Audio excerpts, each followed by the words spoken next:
Halo teman-teman, selamat malam. Selamat datang di vlog akademik ala mahasiswa. Perkenalkan, aku Fitri Hastutingisi dengan NIM 250102010228 Program Studi S1 PJJ Manajemen Universitas Siber Asia. Kali ini kita akan belajar dan diskusi bareng mengenai intelijen bisnis atau bisnis intelijen. Yuk kita ubah teori akademik jadi obrolan ringan, karena belajar gak harus serius kan? Teman-teman, tahu nggak sih apa itu bisnis intelijen atau biasa disingkat dengan BI? Bisnis intelijen atau BI adalah evolusi dari Decision Support System yang berfungsi menyediakan akses interaktif terhadap data, memfasilitasi analisis, dan mendukung pengambilan keputusan.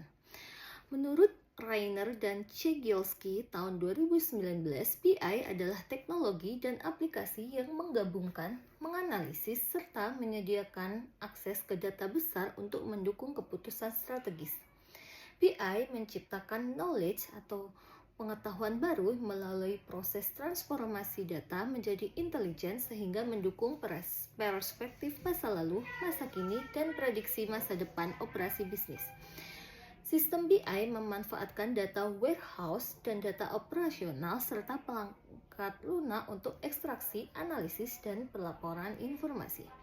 BI memanfaatkan berbagai alat, metode, dan sumber data internal maupun eksternal termasuk integrasi dengan Internet of Things atau IoT, Big Data, dan komputasi awan. IoT memungkinkan konektivitas antar perangkat dalam organisasi, memberikan keuntungan besar dalam pengelolaan operasi, estimasi penjualan, serta pemahaman strategi pasar. BI bekerja dengan data historis dan data saat ini untuk menghasilkan prediksi masa depan, sehingga memperkuat akurasi model analisis dan perencanaan bisnis. Kemudian selain itu ada dukungan cloud computing dan big data untuk memperluas kemampuan BI dalam mengidentifikasi, menganalisis, dan menemukan pola data yang relevan bagi organisasi. Intinya, BI adalah kerangka kerja strategis yang mengintegrasikan teknologi modern untuk mengubah data menjadi pengetahuan bisnis, mendukung keputusan yang efektif, dan meningkatkan daya saing organisasi. Kemudian, apa sih tujuan dari intelijen bisnis itu? Tujuan utama dari intelijen bisnis atau BI adalah melakukan analisis data untuk mendukung pengambilan keputusan bisnis yang lebih efektif. BI akan memberikan keuntungan strategis bagi organisasi dengan meningkatkan efisiensi, menciptakan keunggulan kompetitif, dan memberikan peluang pendapatan baru.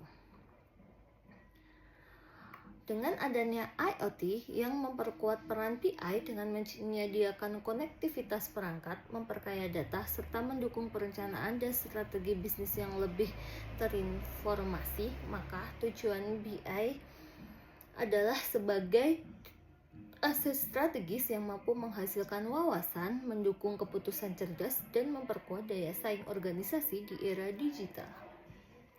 Lalu, apa saja sih manfaat dari intelijen bisnis bagi organisasi?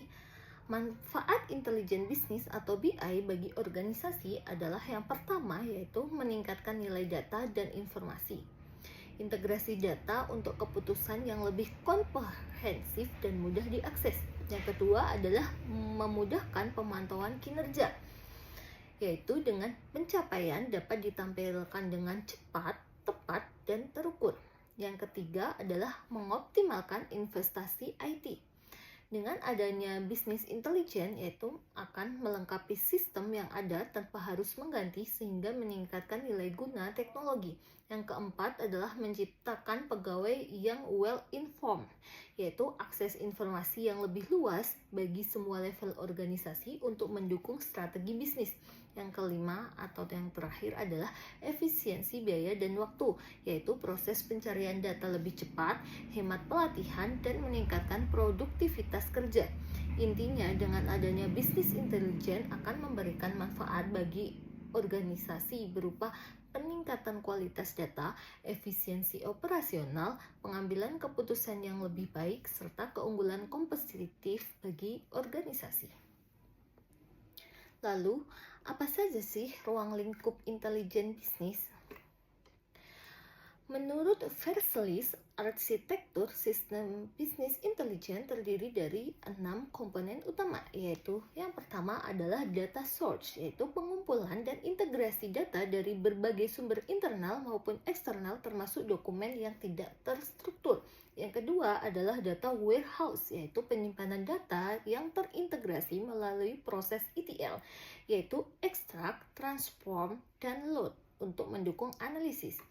Yang ketiga adalah data exploration, yaitu analisis pasif menggunakan query, reporting system, dan metode statistik berdasarkan hipotesis pengambilan keputusan. Yang keempat adalah data mining, yaitu analisis aktif dengan model matematika, pattern recognition, machine learning, dan teknik eksplorasi data. Yang kelima adalah optimization, yaitu pemilihan solusi terbaik dari berbagai alternatif yang tersedia. Dan yang terakhir, yang keenam, yaitu decision, yaitu proses pengambilan keputusan akhir tetap berada di tangan manajer atau eksekutif. Intinya, ruang lingkup BI atau Business Intelligence mencakup seluruh tahapan mulai dari pengumpulan data, integrasi, eksplorasi, analisis mendalam, optimasi, hingga pengambilan keputusan yang strategis. BI bukan hanya sekedar teknologi, tetapi merupakan kerangka kerja menyeluruh yang menghubungkan data dengan proses pengambilan keputusan untuk meningkatkan efektivitas dan daya saing organisasi. Oke, lalu apa saja sih ancaman dalam intelijen bisnis atau bisnis intelijen ini? Dengan adanya perkembangan 5G, kecerdasan buatan, dan analisis data meningkatkan kompleksitas ancaman cyber. Oleh karena itu, pentingnya intelijen dalam menjaga keamanan di era digitalisasi. Aktivitas Advanced Persistent Threat atau APT yang melakukan cyber espionage terhadap pemerintah, militer, dan organisasi bisnis dengan cara melakukan pencurian informasi rahasia atau confidential intelligence menjadi target utama pelaku ancaman.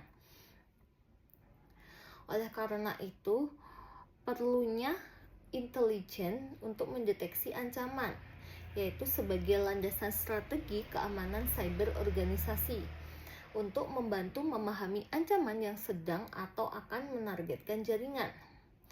Selain itu, BI harus mampu menyaring false positif agar fokus pada ancaman yang kritis. Kemudian ancaman yang lain adalah keterbatasan organisasi berupa kekurangan staf IT dalam mendeteksi ancaman. Yang kedua adalah luapan informasi yang tidak relevan akan memperlambat respon. Oleh karena itu dibutuhkan sistem yang kuat. Endpoint security hanya mendeteksi dasar, sehingga diperlukan analitik intelijen yang lebih detail. Basis data ancaman global, machine learning, dan analisis pakar menjadi fondasi yang penting. Selain itu, laporan APT harus mencakup sektor sasaran, motif, dan atribusi pelaku. Intinya, ancaman terhadap intelijen bisnis bersifat kompleks dan terus berkembang. Organisasi membutuhkan sistem deteksi ancaman yang komprehensif, berbasis data real-time, serta didukung analisis pakar untuk menjaga keamanan informasi dan mendukung keberlangsungan strategi bisnis. Kemudian, apa saja tantangan intelijen bisnis? Yang pertama adalah pemanfaatan big data, yaitu praktisi harus mampu mengolah data yang luas, terperinci, dan beragam untuk menghasilkan kesimpulan yang signifikan dan dapat ditindaklanjuti. Kemudian tantangan muncul karena data yang digunakan bukan sampel, melainkan populasi lengkap. Selain itu, sebagian besar pengguna bukan ahli statistik, sehingga kesulitan mengintegrasikan analisis ke dalam proses bisnis. Yang selanjutnya adalah alat analisis sering dianggap gagal membantu transisi dari pelaporan ke pemikiran analitik. Selanjutnya, tantangan yang lain adalah pelatihan signifikan diperlukan untuk memahami sebab akibat dan membangun model prediktif. Dengan adanya kekurangan keterampilan ini akan menimbulkan analisis gap dalam memanfaatkan data untuk prediksi dan eksplorasi skenario what if. Intinya, tantangan utama dalam intelijen bisnis atau BI terletak pada kesenjangan keterampilan analitik dan pemanfaatan big data. Organisasi harus mengatasi analitik gap dengan teknologi modern dan pengembangan kompetensi agar BI benar-benar mendukung keputusan strategis. Kemudian, apa saja hambatan intelijen bisnis? Hambatan intelijen bisnis sangat banyak, antara lain yaitu pengalaman omnichannel sering terganggu oleh gesekan seperti waktu tunggu, formulir rumit, atau interaksi layanan yang tidak sesuai dengan harapan. Hambatan ini tentunya dapat menurunkan kepuasan pelanggan dan mendorong mereka beralih ke penyedia layanan lain, terutama pelanggan berpenghasilan tinggi yang memiliki banyak pilihan. Contoh hambatan di dunia nyata yaitu proses check-out e-commerce yang membingungkan atau penjadwalan online yang tidak ramah pengguna. Selain itu, ada ketidaksesuaian antara layanan digital dan layanan langsung yang ada di lapangan. Dampak dari hambatan adalah menurunkan kualitas pengalaman pelanggan dan mengurangi loyalitas dan potensi pendapatan dari organisasi itu sendiri. Kemudian dengan adanya BI itu merupakan sebuah solusi, yaitu dengan mengintegrasikan sumber daya intelijen bisnis di berbagai saluran untuk membangun wawasan real time. Kemudian memetakan titik gesekan dari sudut pandang makro atau dampak pada bisnis dan mikro, yaitu dampak pada pelanggan. Selain itu, menurut survei McKinsey menunjukkan bahwa pengalaman pelanggan yang berkualitas dapat meningkatkan pendapatan hingga 15% dan menurunkan biaya pelanggan hingga 20%.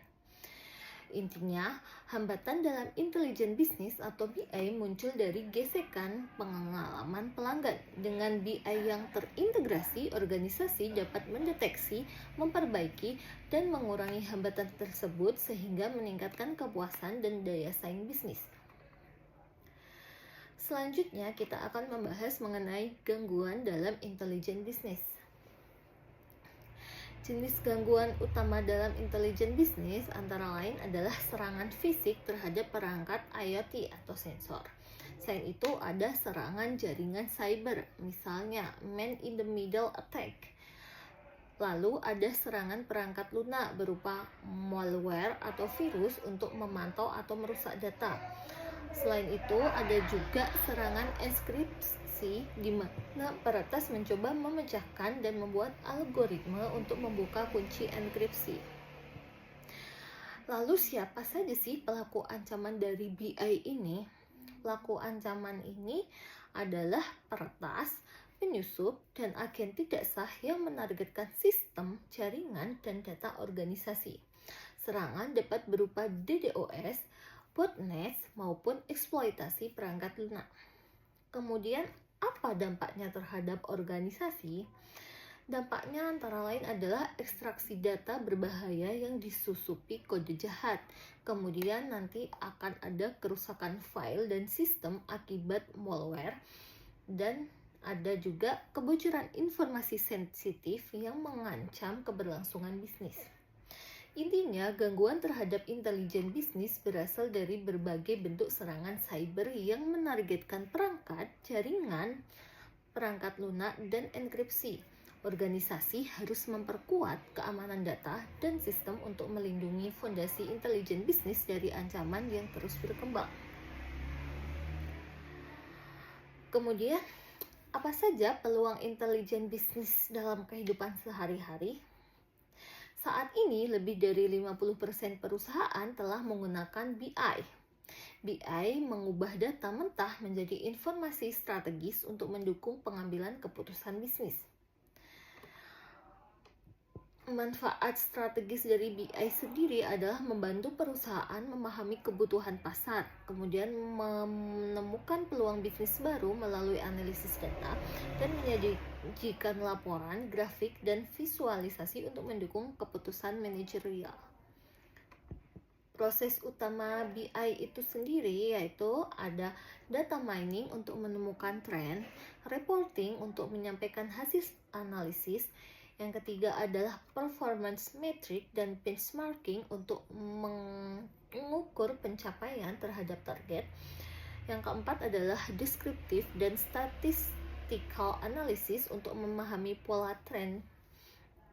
Dan yang selanjutnya adalah data visualization dan data analisis untuk menyajikan informasi secara lebih mudah dipahami. Dan yang terakhir adalah data preparation atau menggabungkan berbagai sumber data. Lalu, peluang karir bisnis intelijen itu apa aja sih? Seperti apa? Dengan adanya perkembangan teknologi membuat peran bisnis intelijen analis semakin dibutuhkan di perusahaan maupun di organisasi. Profesi ini dinilai memiliki strategis tinggi dalam perusahaan dan menawarkan kompensasi yang besar.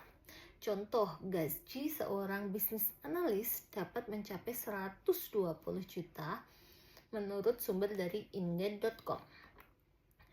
Intinya, peluang intelijen bisnis terletak pada kemampuannya mengubah data menjadi wawasan strategis, membuka peluang bisnis baru, serta menciptakan profesi yang semakin penting dan bernilai tinggi di era digital. Oke teman-teman, sekian pembahasan kali ini mengenai bisnis intelijen atau BI. Kita sambung di waktu yang selanjutnya ya. Terima kasih telah menonton. Bye-bye. Selamat malam.